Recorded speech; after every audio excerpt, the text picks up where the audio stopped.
हाँ जी बच्चों, good evening. देखिए, हमने लास्ट क्लास में जो टॉपिक पढ़ा था बच्चों, that was cell membrane,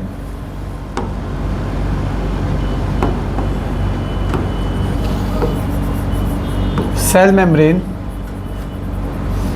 and cell wall.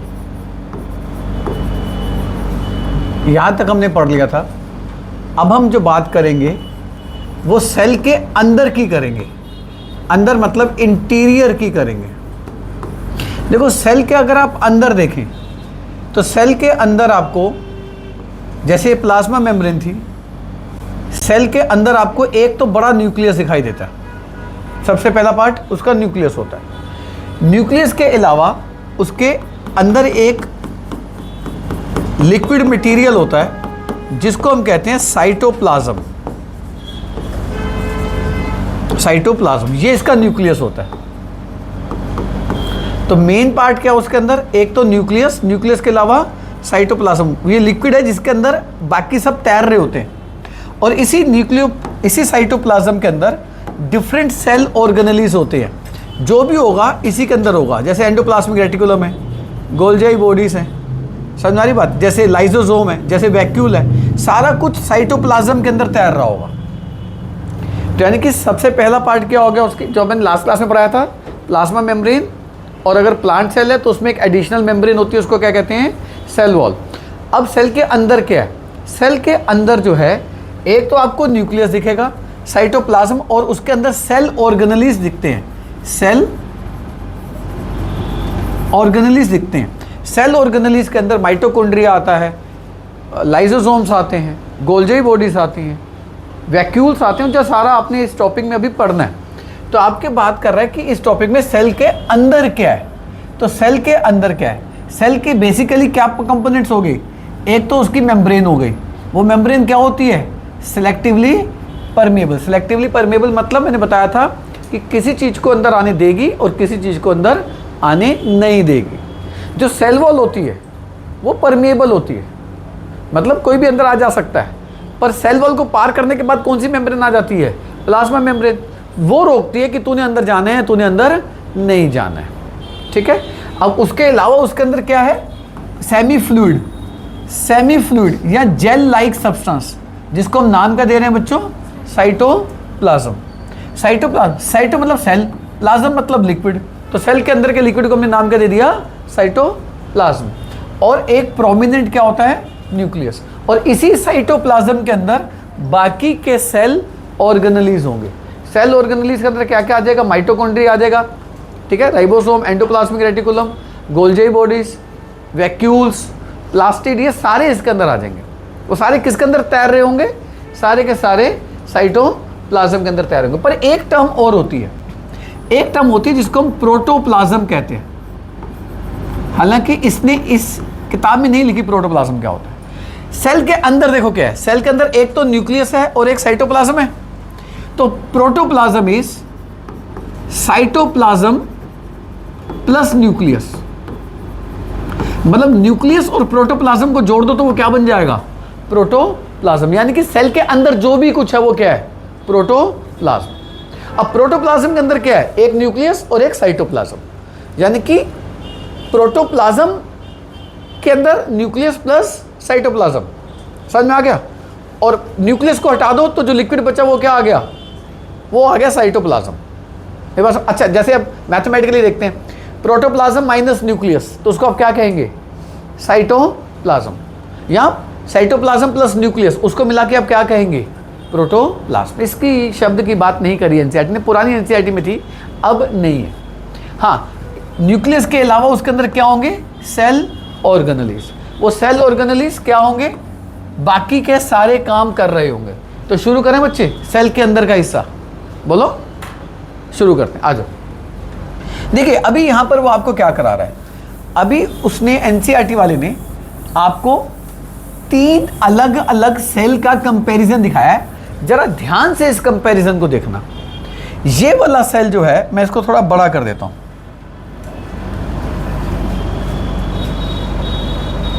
देखिए, ये वाला जो सेल जो है, जो आप इधर देख रहे हैं, ये वाला, ये जो है एक बैक्टीरियल सेल है। ये वाला, ये एक बैक्टीरिया का सेल है, इसको देख रहे हैं, ये एक प्लांट सेल है, जैसे अनियन पील में से निकाला था। इसको जो आप देख रहे हैं ये एक एनिमल सेल है, जैसे हमने चीक सेल में से निकाला था। तो एनिमल सेल मतलब ये नहीं कहते चीक सेल है, ये एनिमल सेल है, प्लांट सेल है, और ये क्या है, ये एक बैक्टीरिया का सेल है। आप जरा ध्यान से इस डायग्राम को देखें तो आप एक चीज देखेंगे कि ये जो बैक्टीरिया का सेल है इसके अंदर प्रॉपर क्या है, एक सेल वॉल, और यही सेल वॉल आपको किसके अंदर दिखाई दे रही है, प्लांट सेल के अंदर।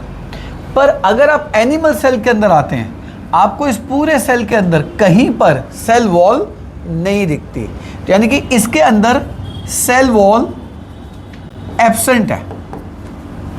पर बैक्टीरियल सेल, प्लांट सेल, दोनों के अंदर कौन सी, देखो ना ग्रीन कलर की मोटी मोटी दिख रही है ना, थिक मेम्ब्रेन, इसको क्या कह रही है, सेल वॉल।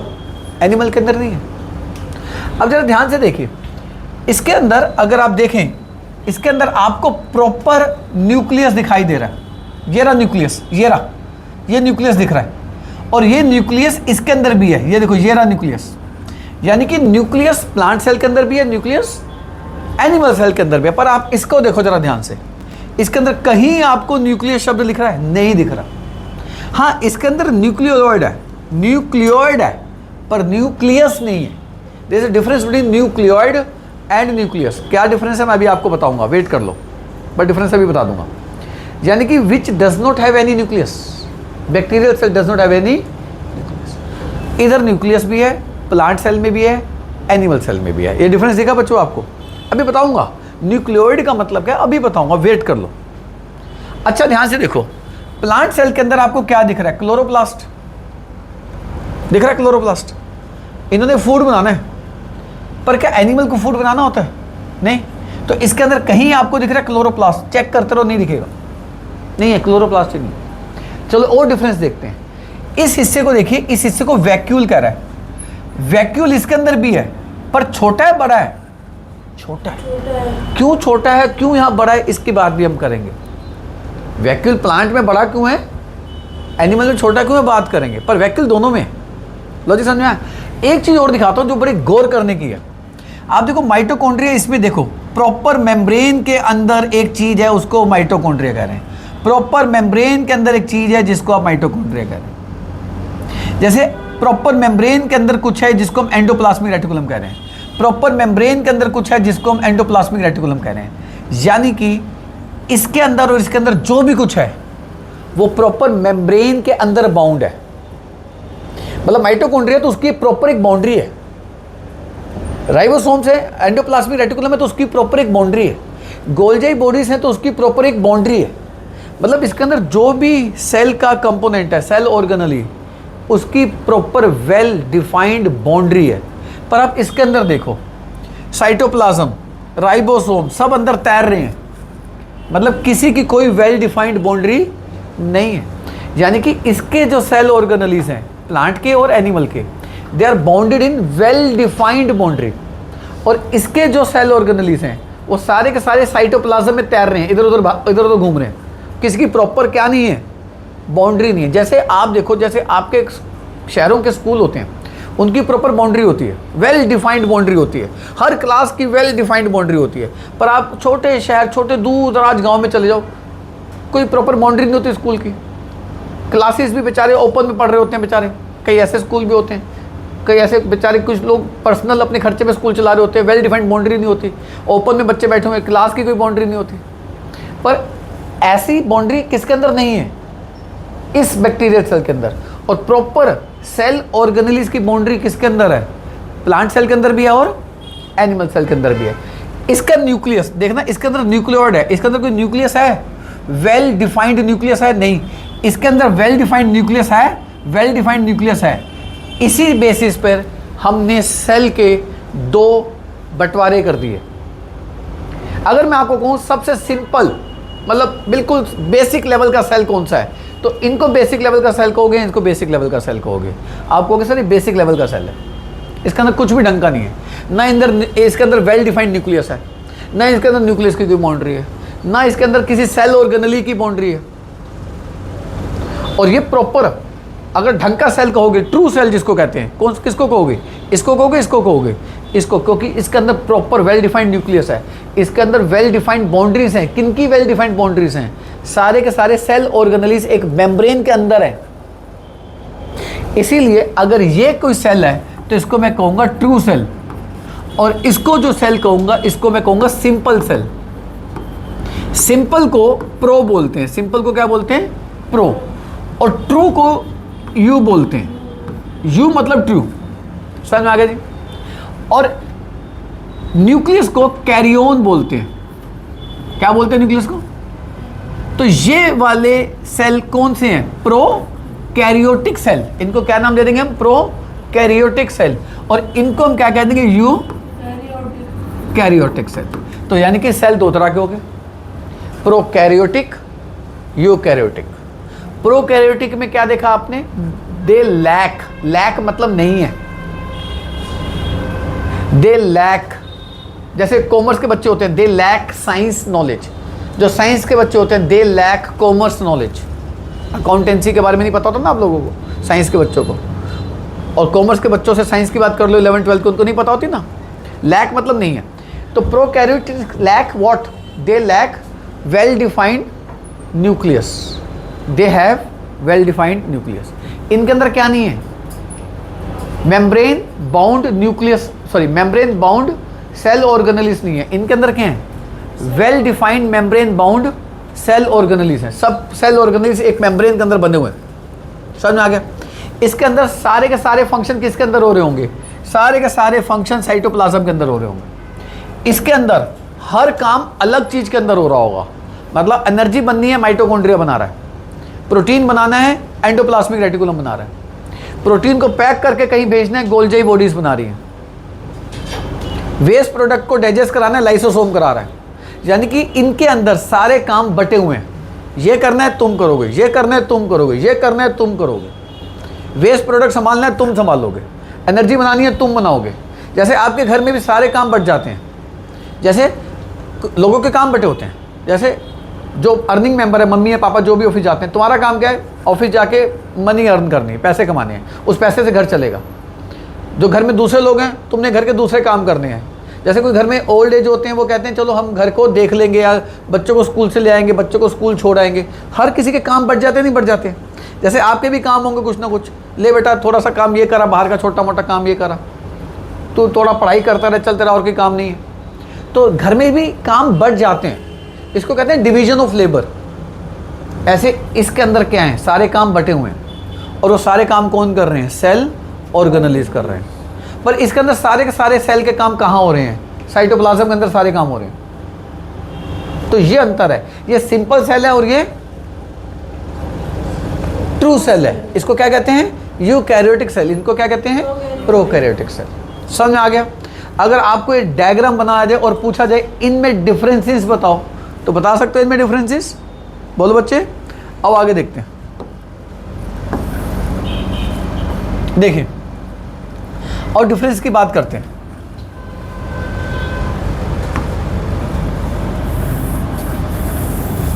देखिए डिफरेंस में कह रहा है the bacterial cell lack well defined nucleus and membrane bound cell organelles. मतलब पहला डिफरेंस क्या है? बैक्टीरियल सेल में क्या नहीं है? फर्स्ट डिफरेंस क्या है? Bacterial cell lacks well defined nucleus. Second difference क्या है?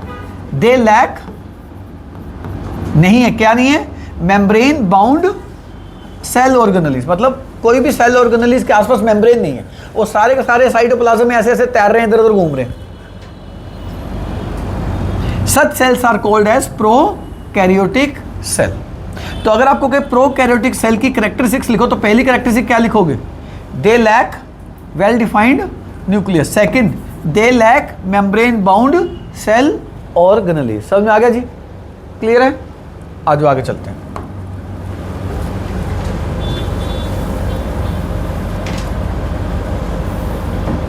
देखिए जी, next difference in prokaryotic cell most of the cellular activity takes place directly in the cytoplasm. लो जी, थर्ड डिफरेंस समझ में आ गया। फर्स्ट डिफरेंस क्या था? They lack well defined nucleus. Second, they lack membrane bound cell organelles. Third, all the cellular activity takes place in cytoplasm. और वहां पे सारी एक्टिविटीज कहां हो रही हैं? डिफरेंट एक्टिविटीज डिफरेंट ऑर्गेनेलीज में होंगी। ठीक है, क्लियर हो गया? तो अगर मैं आपको कहूं right difference between prokaryotic and eukaryotic, तो पहला डिफरेंस उधर मार्क कर दिया था, दूसरा अच्छा पहला डिफरेंस इसमें क्या लिखोगे? यूकैरियोटिक में they have well defined nucleus, और इसमें दूसरा डिफरेंस क्या लिखोगे? They have membrane bound cell organelles. तीसरा डिफरेंस क्या लिखोगे? थर्ड डिफरेंस लिखोगे, थर्ड डिफरेंस ये वाला लिख देना, in prokaryotic cell most of the cellular activity takes place directly in the, और इसमें क्या लिखोगे? Most of the cellular activity takes place in different cell organelles. तीन डिफरेंस लिख सकते हो। तो यूकैरियोटिक में लिखेंगे most of the cellular activity takes place in the different cellular cell organelles. इसके अंदर most of the cellular activity takes place in the cytoplasm के अंदर सारी एक्टिविटीज हो रही होंगी। लॉजिक क्लियर हो गया? सारी एक्टिविटी सेल ऑर्गेनेलीज में होंगी, मतलब एनर्जी माइटोकॉन्ड्रिया बनाएगा, प्रोटीन एंडोप्लाज्मिक रेटिकुलम रफ बनाएगा, लिपिड्स स्मूथ एंडोप्लाज्मिक रेटिकुलम बनाएगा। सारे काम अलग अलग करेंगे, सबके काम बढ़ जाएंगे। आ जाओ। In contrast plant and animal cell have well defined nucleus, cellular membrane bound organelles, such cells are called eukaryotic cell. हो जाएगा? आगे चलें, अब इसको भरें। आ जाओ, इसको भरिए।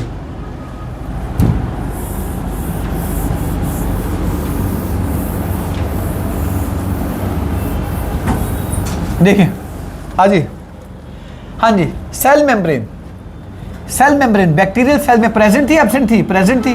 प्लांट सेल में भी थी, एनिमल सेल में तो होती है। सेल वॉल बैक्टीरिया में थी, सेल वॉल थी ना मोटी सी, प्लांट सेल में भी थी, प्रेजेंट थी। क्या सेल वॉल एनिमल सेल में थी? नहीं थी, एब्सेंट थी मेरे बच्चे, खत्म, नहीं होती। साइटोप्लाज्म बताओ, साइटोप्लाज्म में तो सब में था, तो प्रेजेंट प्रेजेंट और इसमें भी प्रेजेंट। वेल डिफाइंड न्यूक्लियस, अब बताओ प्रॉपर न्यूक्लियस किसके अंदर था? प्लांट सेल में भी था, और तो इसमें था, इसमें भी था। क्या well defined nucleus bacterial cell में था? नहीं था। नहीं था तभी तो वो प्रोकैरियोटिक था, और इनमें था तभी तो यूकैरियोटिक था। लॉजिक क्लियर हो गया? जी। प्रिमिटिव न्यूक्लियस, प्रिमिटिव मतलब सिंपल। प्रिमिटिव का मतलब क्या होता है बच्चे? सिंपल। अब बताओ सिंपल न्यूक्लियस किस में था? सिंपल न्यूक्लियस जिसको न्यूक्लियोइड कह रहा है, जिसको क्या कह रहा है? न्यूक्लियोइड। सिंपल न्यूक्लियस किस में था? बैक्टीरियल में था? हाँ था। प्लांट सेल में नहीं था, प्लांट सेल में तो प्रॉपर न्यूक्लियस था, वेल डिफाइंड बाउंड्री थी। ठीक है, और एनिमल सेल में था सिंपल न्यूक्लियस ना। मेम्ब्रेन बाउंड सेल ऑर्गेनेलीज, बताओ मेम्ब्रेन बाउंड सेल ऑर्गेनेलीज मतलब माइटोकॉन्ड्रिया तो उसकी प्रॉपर बाउंड्री है, एंडोप्लाज्मिक रेटिकुलम है तो उसकी प्रॉपर बाउंड्री है, गोल्जी बॉडीज है उनकी प्रॉपर बाउंड्री है। किसके अंदर थी और किसके अंदर नहीं थी? बैक्टीरियल के अंदर नहीं थी, इनके अंदर थी, और इनके अंदर भी प्रेजेंट थी। समझ में आ गया टेबल कैसे भर दी? आगे चलें, आ जाओ। अब आ जाओ, ये क्वेश्चन आता है बच्चों, give a difference between prokaryotic and eukaryotic. बहुत इंपॉर्टेंट क्वेश्चन है, कर जाना इसको। मैंने बता दिया, बस मार्क करा रहा हूं। ये देखो, सबसे पहला डिफरेंस, प्रिमिटिव न्यूक्लियस का मतलब क्या होता है बताओ? Simple nucleus. आ जाओ, सिंपल न्यूक्लियस प्रोकैरियोटिक में present, yes. Simple nucleus eukaryotic में एब्सेंट, नहीं होता।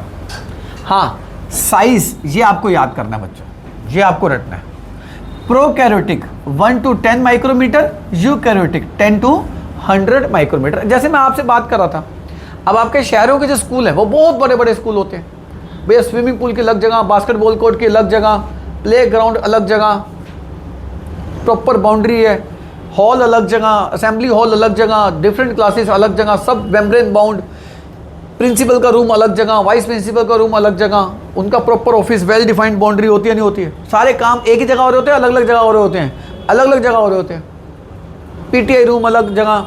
और आप गांव देहात के स्कूल में चले जाओ, किसी दूर दराज गांव में चले जाओ, वहाँ का कोई स्कूल देखोगे ना, एक ही कमरा होगा, उसी में बेचारा प्रिंसिपल भी बैठा है, उसी में दूसरे टीचर भी बैठे हैं, उसी में पीटीए बैठा है, बच्चे मैदान में खेल रहे हैं, उसी मैदान में बच्चे क्रिकेट खेल रहे हैं, उसी मैदान में बच्चे बैडमिंटन खेल रहे हैं, उसी मैदान में बच्चे खो खो खेल रहे हैं, सब कुछ एक ही जगह चल रहा है।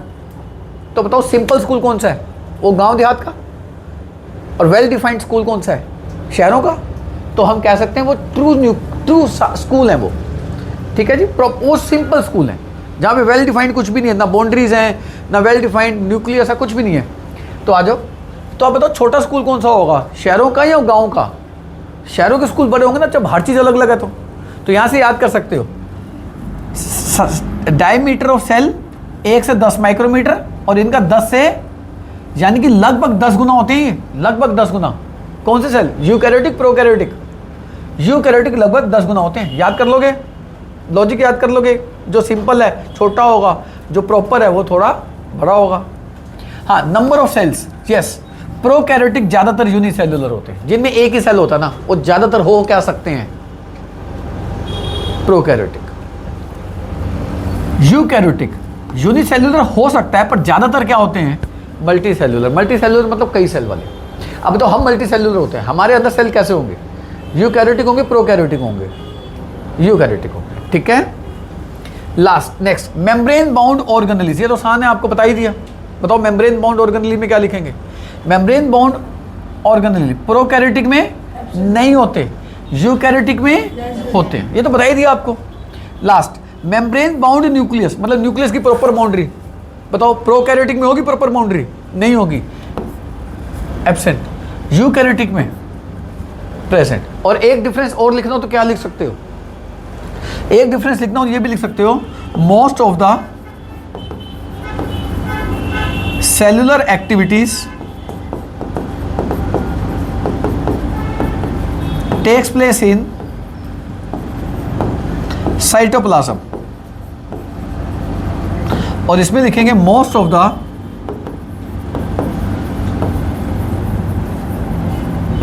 सेल्युलर एक्टिविटीज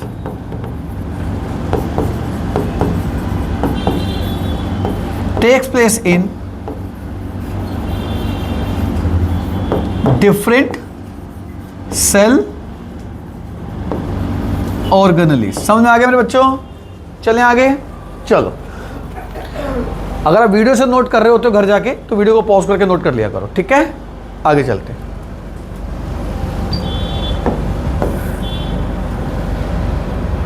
हाँ, एक चीज मैं आपकी नॉलेज से ऊपर बता देता हूं, हालांकि जरूरत नहीं है आपको, पर फिर भी मैं बता देता हूं।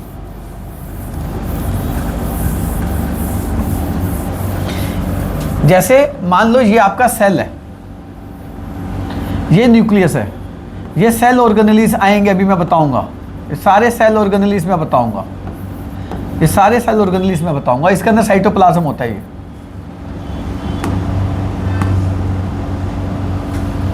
ये साइटोप्लाज्म हो गया, ठीक है। सेल के अंदर ना अगर माइक्रोस्कोप से देखें तो सेल के अंदर आपको बहुत पतले पतले ऐसे धागे दिखाई देंगे, बहुत पतले पतले। तो मोटा पेन बन गया मुझसे। बहुत पतले पतले धागे दिखाई देंगे, रेशा टाइप होते हैं। इनको हम कहते हैं साइटोस्केलेटन। क्या कहते हैं? अब देखो इस शब्द को तोड़ो, आपको अंतर समझ में आ जाएगा। साइटो मतलब सेल का, स्केलेटन जैसे हमारे अंदर एक हड्डी है ना, उन हड्डियों ने हमारे शरीर को जोड़ा हुआ है। हमारे लीवर, किडनी, सारे ऑर्गन्स के आसपास इसके बैठे हुए हैं। अब हम भागते हैं तो हमारी कोई ऑर्गन थोड़ा ना नीचे गिर जाता है। ये थोड़ा ना कि दिमाग नीचे गिर गया, ये थोड़ा ना कि हार्ट नीचे गिर गया। तो हमारे सारी चीज़ें इसके अंदर बंधी हुई हैं, इस नेटवर्क के अंदर बंधी हुई हैं। तो सेल के अंदर छोटे छोटे धागे टाइप, रेशा टाइप स्ट्रक्चर होता है, उसको हम क्या कहते हैं? साइटोस्केलेटन, जो सभी को अंदर क्या करके रखता है? बांध के रखता है। समझ में आ गया? नहीं तो खुद सोचो ना, लिक्विड के अंदर तैर रही है तो गिरगुरा जाएंगी। लिक्विड के अंदर तैर रही है तो गिरगुरा जाएंगी। आप बैलून के अंदर छोटे छोटे पत्थर भर दो तो थोड़ी देर बाद छोटे छोटे पत्थर नीचे क्या हो जाएंगे? नीचे नहीं बैठ जाएंगे, ठीक है। तो इनको क्या कह रहा है? कह रहे यूकैरियोटिक में network of fine fibrils, fine fibre का क्या होता है? नेटवर्क, जिसको क्या कहते हैं? साइटोस्केलेटन, जो क्या करते हैं? Provide structural support, structural support समझ में आ गया, जैसे हमारी हड्डियां हमारे को क्या देती हैं, स्ट्रक्चरल सपोर्ट देती हैं। मेंटेन्स सेल शेप, हमारी बॉडी की शेप किसकी वजह से, हमारी हड्डियों की वजह से है, ठीक है, आ जाओ।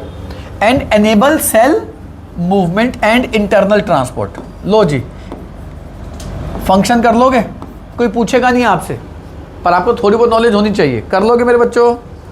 तो आपने यहां पे क्वेश्चन क्या करना है, व्हाट आर, ये लिख लेना, cytoskeleton and their function, कर लोगे मेरे बच्चों। चलें आगे, किन में होते हैं, यूकैरियोटिक में होते हैं, प्रोकैरियोटिक में होते हैं ये साइटोस्केलेटन किसके अंदर होते हैं, यूकैरियोटिक में, प्रोकैरियोटिक में, यूकैरियोटिक में, प्रोकैरियोटिक में नहीं होते बच्चे, ठीक है, आ जाओ।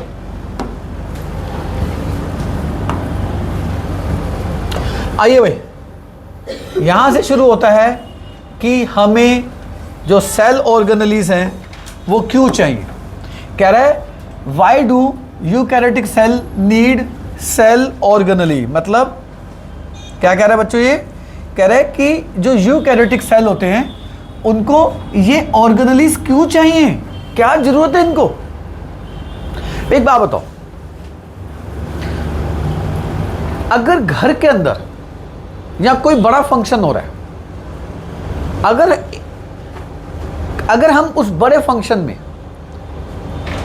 काम ना बांटे, आप देखो जो बड़ा फंक्शन होता है उसमें काम बढ़ जाते हैं, जैसे आपके स्कूल में भी होते हैं, घर में कोई फंक्शन होता होगा, काम बढ़ जाते हैं। हाँ भाई, तेरा काम है, तूने कैटरिंग देखनी है, हलवाई का काम देखना है, तूने मेहमानों की खातिरदारी करनी है, भाई तू बस ध्यान रखियो, खातिरदारी करता रहियो। हाँ भाई, तूने भाई सारे पैसों का काम ध्यान रखना है, जिसको पैसों की जरूरत पड़ेगी तेरे पास आएंगे सारे, तूने सबको कार्ड बांटने, भाई तेरा ये काम है, बस तूने सबको इन्विटेशन देने जाना है, तूने सबके कपड़ों का अरेंजमेंट करना है भाई, तूने सबकी ज्वेलरी का अरेंजमेंट करना है भाई। तो आप बताओ, अगर ऐसे सारे काम बढ़ जाएं तो काम स्मूथली होगा, परफेक्टली होगा। पर अगर पता ही नहीं किसने क्या करना है, किसने क्या नहीं करना, तो काम हो जाएगा।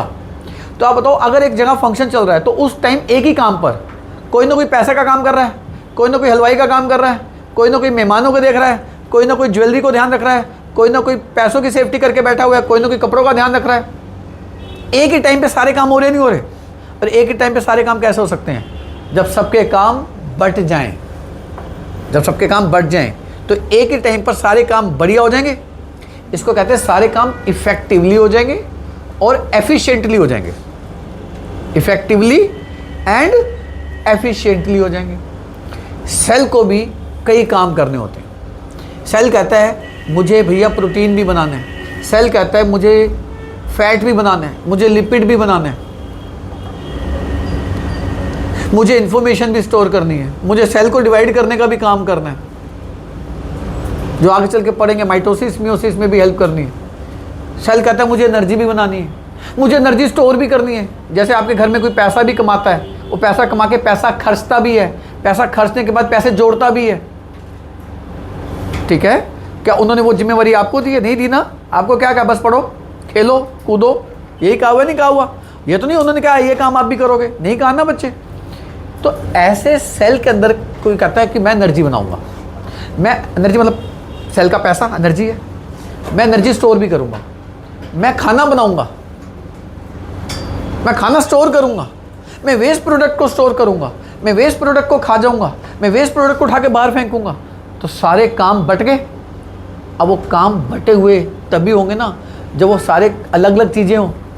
तो इसलिए सेल को क्या चाहिए बच्चों, सेल ऑर्गेनेलिज चाहिए, ताकि एक ही टाइम पर क्या हो सके, सारी लाइफ प्रोसेसेस हो सकें।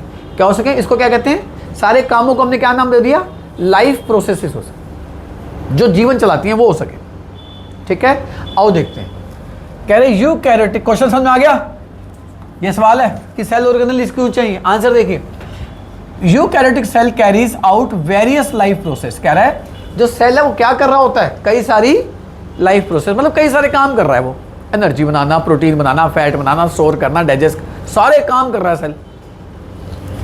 इन different cell organelles independently at the same time, एक ही टाइम पर सारे काम चल रहे हैं। वो सारे काम कहाँ चल रहे हैं, सेल ऑर्गेनेलिज में चल रहे हैं, तभी उसको cell organelle. The cell organelle help, आगे देखो क्या लिख रहे हैं, आंसर का हिस्सा है। कह रहे वो हेल्प करते हैं क्या, बिल्डिंग न्यू मटेरियल, नया सामान बनाने में काम करते हैं। दूसरा काम रिमूविंग वेस्ट, वेस्ट निकालने में काम करते हैं। प्रोवाइडिंग एनर्जी, एनर्जी प्रोवाइड करने का काम करते हैं। They work together to perform all function of the cell. In the other word cell is like a tiny factory with each of its part doing specific job.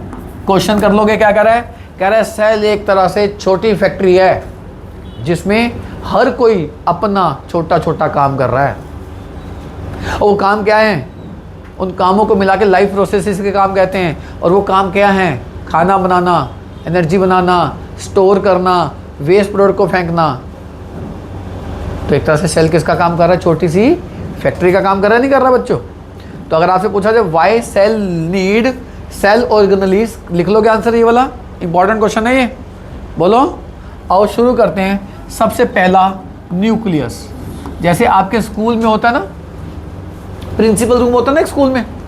अब तो principal room में क्या हो रहा होता है, सारे ऑर्डर पास हो रहे होते हैं। ऑर्डर मतलब इसको नौकरी दे दो, चलो इसको नौकरी से निकाल दो, बाहर निकाल दो, इस बच्चे को एडमिशन दे दो, इस बच्चे ने शरारत करी इसको स्कूल से बाहर निकाल दो, इस टीचर की सैलरी बढ़ा दो, इसकी सैलरी घटा दो, महीना आ गया सबकी सैलरी अकाउंट में डाल दो,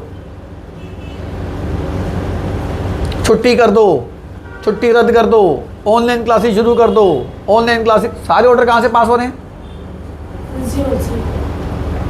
प्रिंसिपल रूम में। सेल का प्रिंसिपल रूम उसका न्यूक्लियस होता है। सेल का प्रिंसिपल रूम उसका क्या होता है, तो आपके प्रिंसिपल रूम से सारी क्या निकल रही होती हैं, सारी इंस्ट्रक्शंस निकल रही होती हैं। तो सेल की इंस्ट्रक्शन कहाँ से निकल रही है भाई, तो सेल का nucleus is a house of क्या, कोडेड इंस्ट्रक्शन। क्वेश्चन उल्टा आएगा, न्यूक्लियस को क्या कहते हैं, हाउस ऑफ कोडेड इंस्ट्रक्शन। उल्टा, हाउस ऑफ कोडेड इंस्ट्रक्शन क्या होता है, न्यूक्लियस। वाइस वर्सा समझ में आ गया, मतलब न्यूक्लियस को क्या कहते हैं और हाउस ऑफ कोडेड इंस्ट्रक्शन किस ऑर्गेनेली को कहते हैं, समझ में आ गया। आओ आपको न्यूक्लियस दिखाता हूँ, फिर मैं इसके पार्ट अंडरलाइन करूंगा, समझाऊंगा, समझाने के बाद अंडरलाइन करेंगे आप।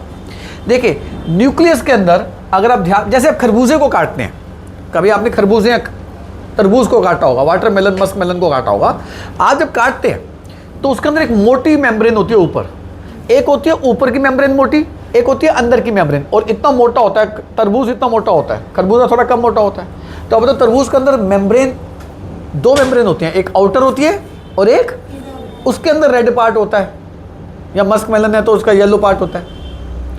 ठीक ऐसे सेल के न्यूक्लियस की दो मेम्ब्रेन होती हैं, एक ऊपर की मेम्ब्रेन होती है और एक अंदर की मेम्ब्रेन। उसके अंदर जो होता है जो होगा, यानी कि दो मेम्ब्रेन हो गई, अपर मेम्ब्रेन एंड इनर मेम्ब्रेन।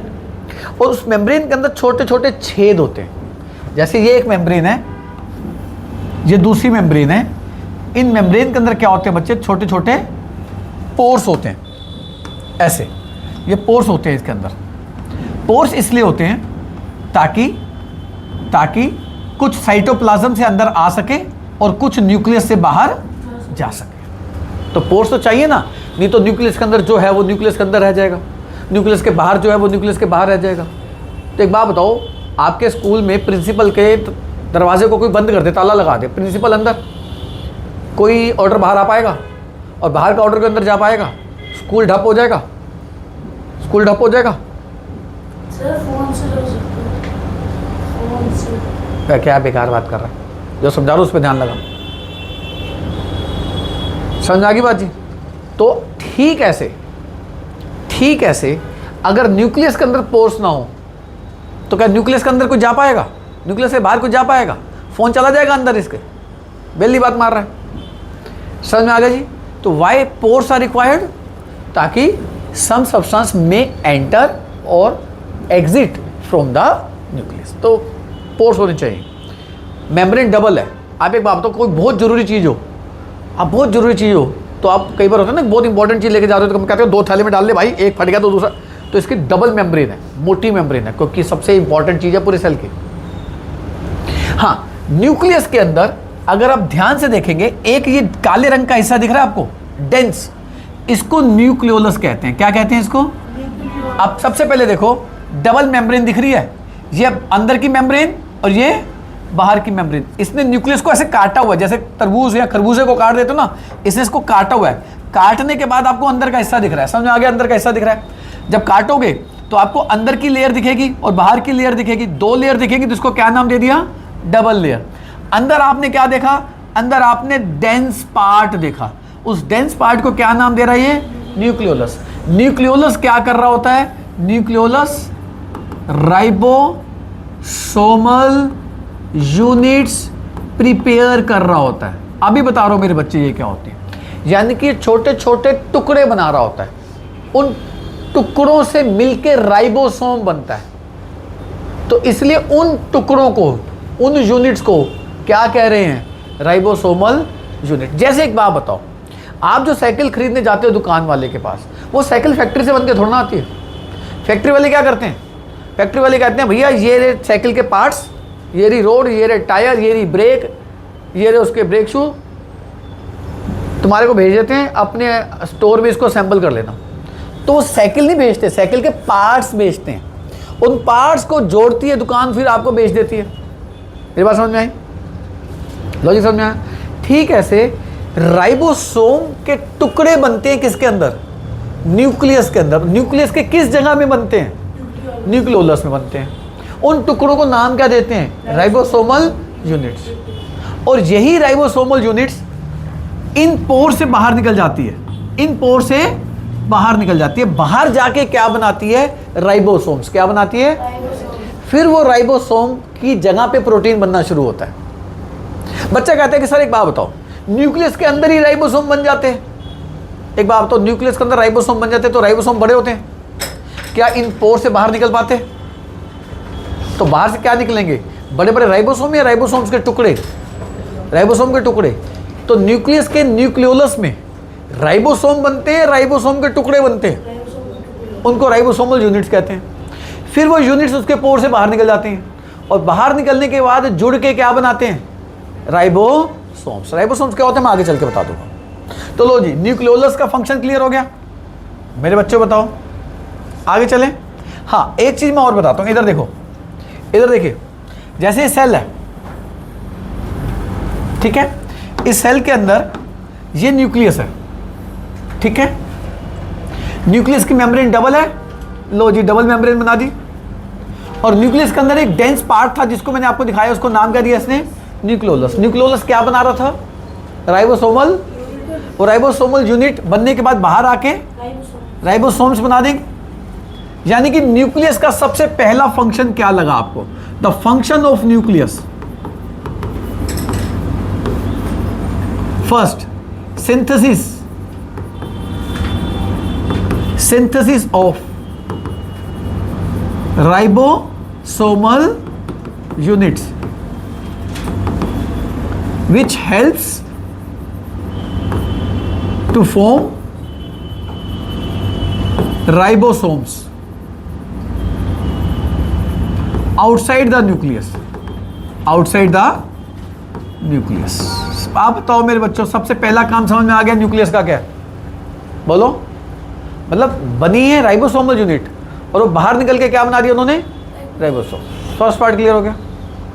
देखो बच्चों, न्यूक्लियस के अंदर ना, न्यूक्लियस के अंदर भी एक लिक्विड होता है। अच्छा, बच्चा कई बार पूछता है सर सिंथेसिस क्या होता है? मेरे बच्चे, सिंथेसिस का मतलब होता है फॉर्म करना, बनाना किसी चीज को। जैसे आप अभी ट्यूशन आ रहे हो, मम्मी को कह के आए, या घर में जो कुकिंग करता है उसको कह के आए मेरे लिए राजमा चावल बना के रखना, तो राजमा चावल आपके लिए सिंथेसिस होंगे घर पे। मतलब सामान आएगा, सब्जियां आएंगी, उनसे मिलके क्या सिंथेसिस होगा? आपकी जो फेवरेट डिश बन जाएगी। तो सिंथेसिस मतलब बनाना। हाँ, इसके अंदर भी एक लिक्विड होता है। वो लिक्विड किसके अंदर है? न्यूक्लियस के अंदर। जानते हो उस लिक्विड को क्या कहते हैं? न्यूक्लियोप्लाज्म। क्या कहते हैं? प्लाज्म मतलब लिक्विड, न्यूक्लियो मतलब न्यूक्लियस का लिक्विड। तो न्यूक्लियस के अंदर जो लिक्विड है उसको क्या कह रही है? न्यूक्लियोप्लाज्म। यहां तक की बात समझ में आ गई? आ जाओ। न्यूक्लियोप्लाज्म के अंदर अगर आप देखें, न्यूक्लियोप्लाज्म के अंदर मैं दिखा देता हूं, ये देखो, न्यूक्लियोप्लाज्म के अंदर एक थ्रेड लाइक मटेरियल होता है, थ्रेड लाइक, धागे की तरह मटेरियल होता है। तो nucleoplasm having thread like material called chromatin. क्या कहते हैं बच्चों इसको? क्रोमैटिन। तो क्रोमैटिन क्या होता है बच्चों? It is a thread like chromatin. This is a thread like material present in nucleoplasm. Nucleoplasm किसके अंदर होता है? न्यूक्लियस के अंदर होता है। तो ये थ्रेड लाइक मटेरियल जो है क्रोमैटिन, जब cell is about to divide, मतलब क्या है भैया इस लाइन का? कह रहा है जब सेल डिवाइड होने वाला होता है, डिवाइड का मतलब समझ में आया? जब एक सेल से 2 सेल बनने होते हैं, और कभी कभी 1 से 4 भी बनते हैं। कब बनेंगे बताऊंगा, पर सेल जब डिवाइड होने लगता है, ये जो धागा है, जिसको हम धागे को क्या नाम दे रहे हैं? Chromatin. When the cell is about to divide, ये जो क्रोमैटिन होता है ये टूट जाता है। स्प्लिट्स मतलब टूट जाता है। पता है कितने टुकड़ों में टूट जाता है? This splits into 46 parts. मतलब इसके कितने टुकड़े हो जाते हैं मेरे बच्चों? इस धागे से 1 2 3 4 5 कितने टुकड़े बनते हैं? पर कब बनते हैं? जब सेल को डिवाइड होना होता है। क्या होना होता है? डिवाइड। एक टुकड़े को क्रोमोसोम कहते हैं। क्या कहते हैं? क्रोमोसोम। तो कितने क्रोमोसोम्स बन गए? 46 क्रोमोसोम्स बन गए। पर ये 46 क्रोमोसोम क्या सेल के अंदर हर वक्त होते हैं? नहीं। कब होते हैं? जब सेल क्या कहता है अब मैंने डिवाइड होना है, तो ये क्रोमैटिन जो धागा मटेरियल होता है ये टूटता है। कितने टुकड़ों में टूटता है? 46। और एक टुकड़े को क्रोमोसोम कहते हैं। तो कितने क्रोमोसोम बन गए? 46। और ये जो क्रोमोसोम्स होते हैं, ये क्रोमोसोम हमेशा पेयर में होते हैं, जोड़ों में होते हैं।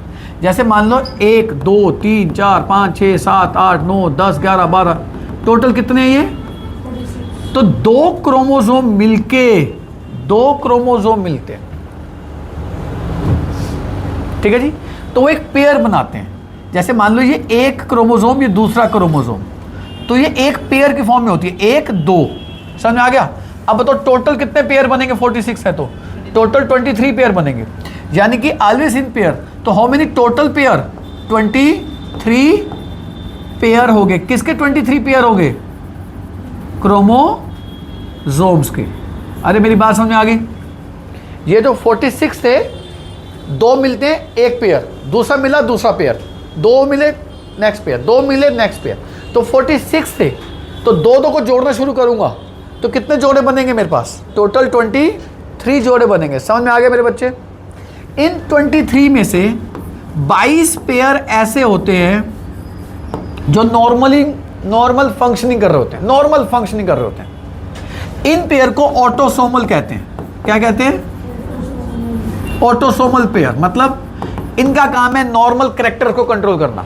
जैसे हमारी आंख है, सर के बाल है, स्किन का रंग है, जितने काम है सारे ये कंट्रोल कर रहे होते हैं। एक और पेयर होता है, एक पेयर और होता है। इस पेयर का काम क्या होता है? इस पेयर का काम होता है ये डिसाइड करना कि मेल है या फीमेल है। यानी कि इस पेयर को क्या, इसमें भी कितने क्रोमोसोम होंगे? 2 होंगे। ध्यान रखना कितने होंगे? 2। इस पेयर को कहते हैं सेक्स क्रोमोसोम। अगर कोई मेल बॉडी है उसके अंदर XY होगा, 2 है ना, 2 1 2 2 हो गए, एक पेयर हो गया। तो XY होगा तो वो कौन सी बॉडी होगी? मेल। अगर X और X होगा तो कौन सी बॉडी हो जाएगी? यानी कि अगर कोई फीमेल बॉडी है, उस फीमेल बॉडी में जब सेल को डिवाइड होना है, जब सेल डिवाइड होगा तो कितने पेयर बनेंगे? 23 पेयर्स बनेंगे। उन 23 पेयर में से 22 पेयर तो नॉर्मल फंक्शनिंग कर रहे होंगे, जनरल कैरेक्टर को कंट्रोल करेंगे। पर जो एक पेयर होगा, उस पेयर में कितने क्रोमोसोम होंगे? 2। उस एक पेयर में या तो XX होगा या फिर XY होगा। फीमेल की बॉडी होगी तो क्या होगा? वो पेयर XX। मेल की बॉडी होगी तो वो क्रोमोसोम क्या होगा? XY Y. पर ये कब बनते हैं? When cell is about to divide. पर ये कहानी किसकी बताई मैंने आपको? क्रोमोसोम्स की। क्रोमोसोम्स किससे बने हैं? क्रोमैटिन से। क्रोमैटिन क्या है? Thread like material. किसके अंदर तैर रहा है? न्यूक्लियोप्लाज्म के अंदर। न्यूक्लियोप्लाज्म किसके अंदर है? न्यूक्लियस के अंदर। ये बात समझ में आई? आपका डाउट?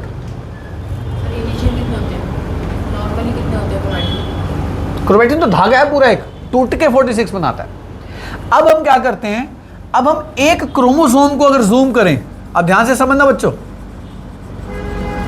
अब आप क्रोमोसोम को जूम करो। क्रोमोसोम को जूम करते हैं तो हमें यह दिखता है, यह दिखता है।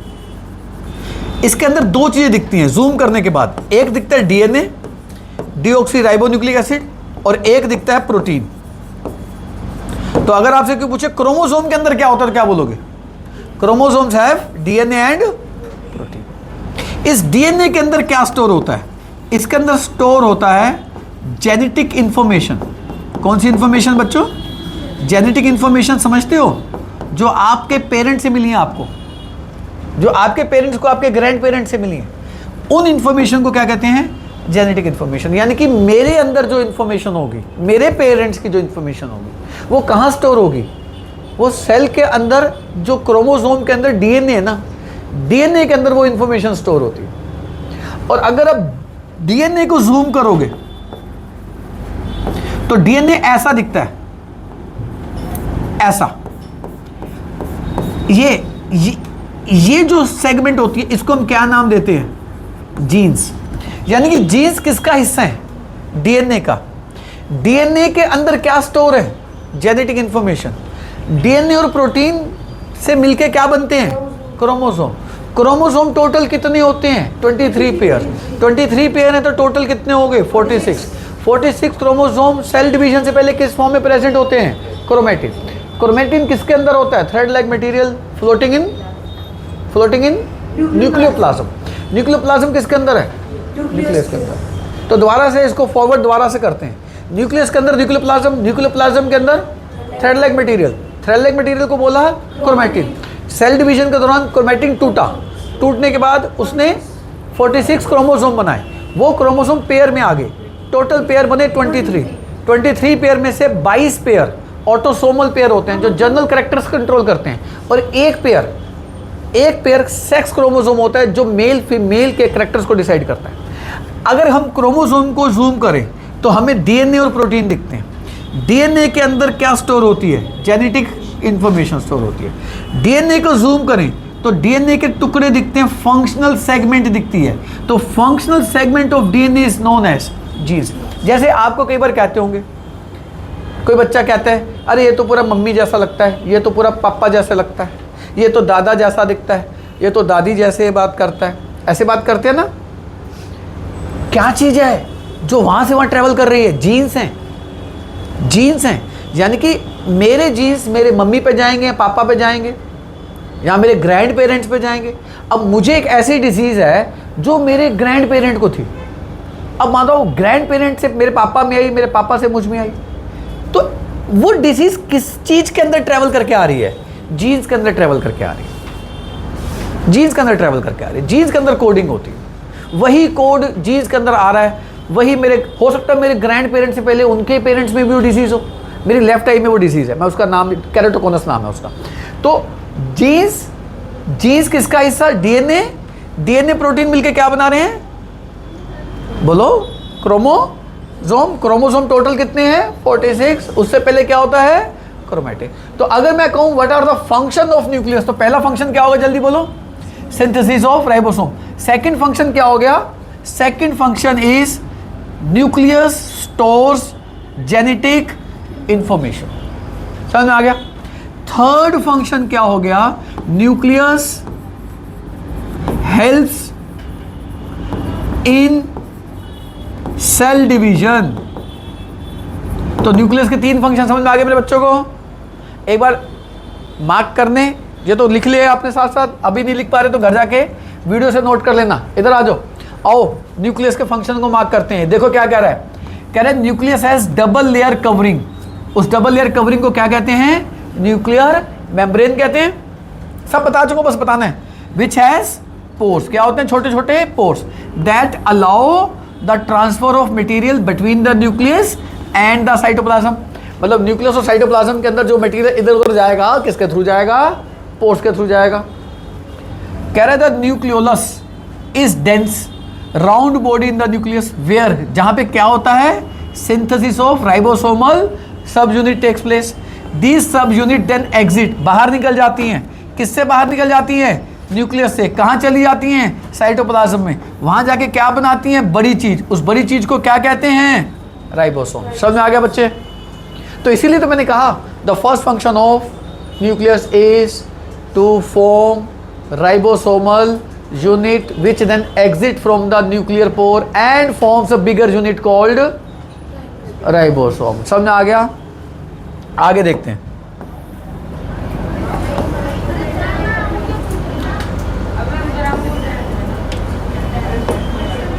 आगे देखते हैं।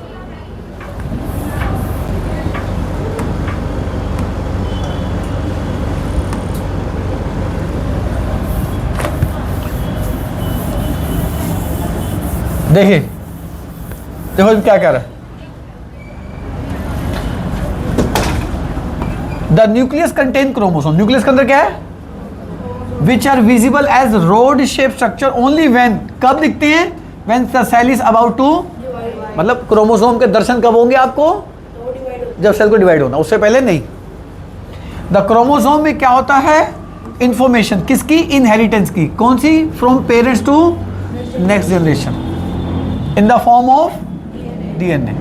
Chromosome are composed of DNA and protein. लो जी, पूछेगा क्रोमोसोम किससे के बने हैं, तो क्या लिखोगे? क्रोमोसोम बने हैं डीएनए के और स्पेसिफिक प्रोटीन के।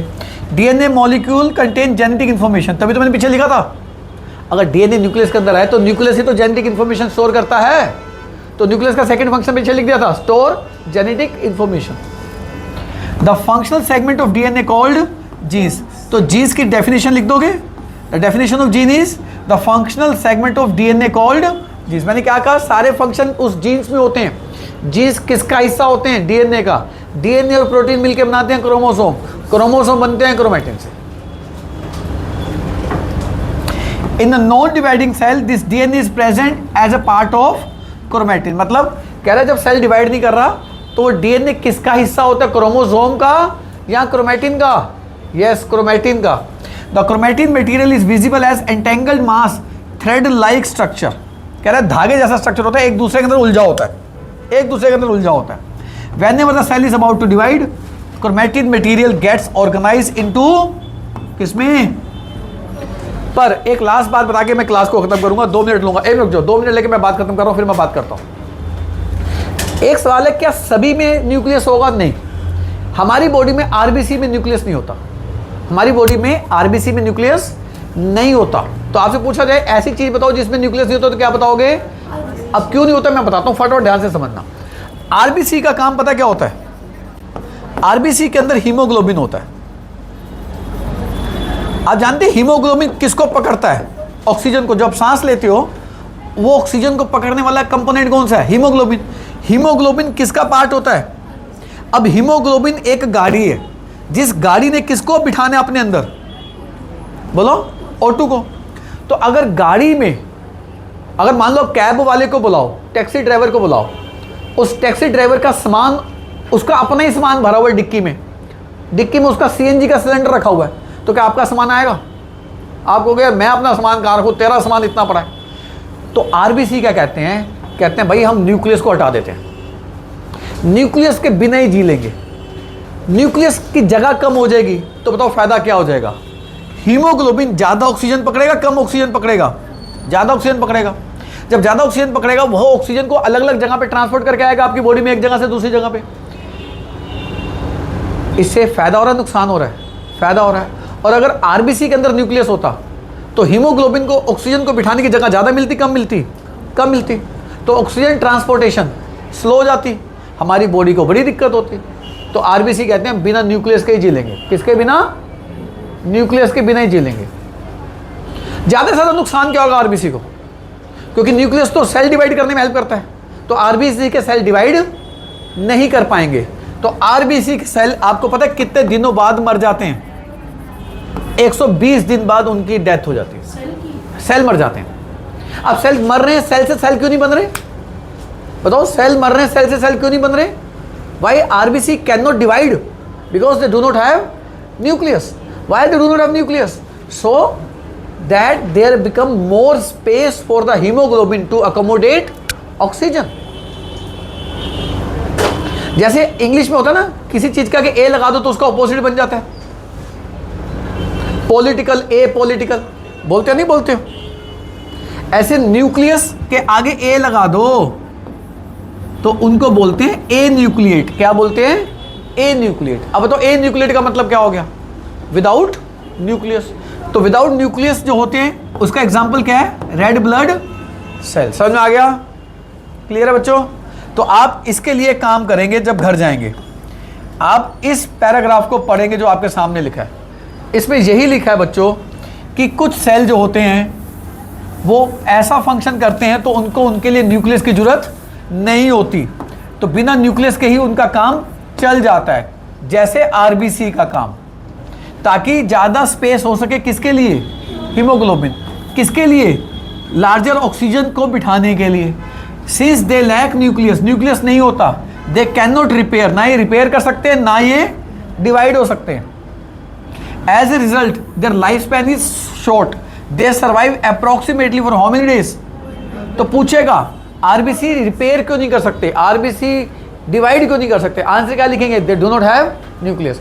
Why they do not have nucleus? To accommodate more space in the haemoglobin to carry more oxygen. Clear है बच्चों? इसके आगे नेक्स्ट क्लास में बढ़ाएंगे। तब तक बाय, नमस्ते, ध्यान रखो। हाँ, जिसको डाउट है बोल सकता है।